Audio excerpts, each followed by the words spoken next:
আজকের রেসিপিটি তৈরি করার জন্য 500 গ্রাম বিলাতি আমরা ভালো করে জলে আমি ধুয়ে নিয়েছি।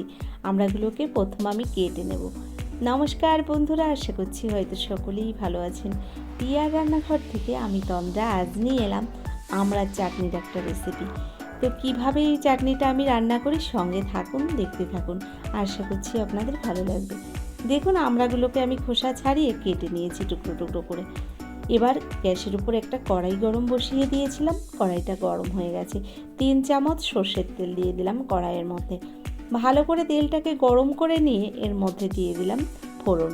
আর ফোড়নে দিয়েছি এখানে 5 ফোড়ন, তার সঙ্গে দিয়ে দিয়েছি একটা শুকনো লঙ্কা।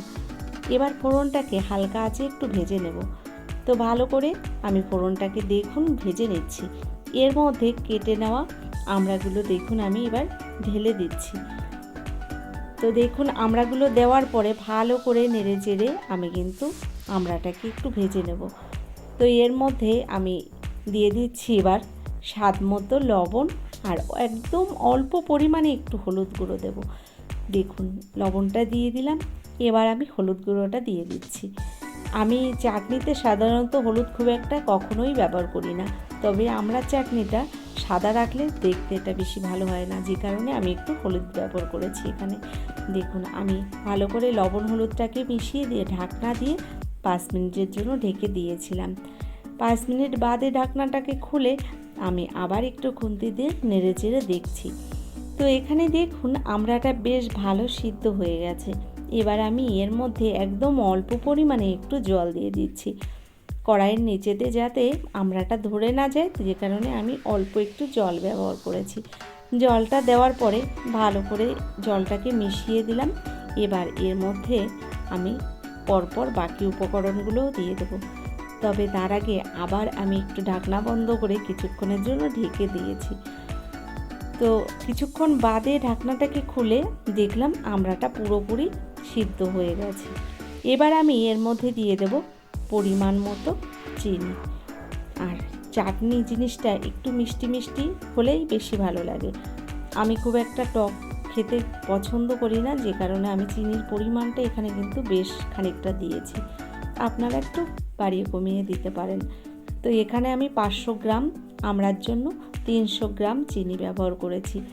আপনারা যদি একটু টক টক চাটনি খেতে পছন্দ করেন তাহলে চিনির পরিমাণটা একটু কমিয়ে দিতে পারেন। চিনিটা দেওয়ার পরে ঢাকনা বন্ধ করে আমি 2 মিনিটের জন্য ঢেকে দিয়েছিলাম। ততক্ষণ দেখুন চিনিটা সুন্দর গলে গেছে। আর আপনারা দেখুন মনে হচ্ছে না আমি অনেকটা জল ব্যবহার করেছি, কিন্তু আমি কোনো রকম এখানে জল কিন্তু পরে আর ব্যবহার করিনি। কিছুক্ষণ রান্না করে নেওয়ার পরে চাটনিটা কিন্তু প্রায় হয়ে গেছে। নামিয়ে নেওয়ার আগে এর মধ্যে দিয়ে দিলাম 1 চামচ পরিমাণে ভাজা মশলার গুঁড়ো। তবে ভাজা মশলার মধ্যে রয়েছে ধনে জিরে, একটা শুকনো লঙ্কা, আর তার মধ্যে রয়েছে 5 ফোড়ন। আমি শুকনো খোলায় একটু ভেজে গুঁড়ো করে নিয়েছি।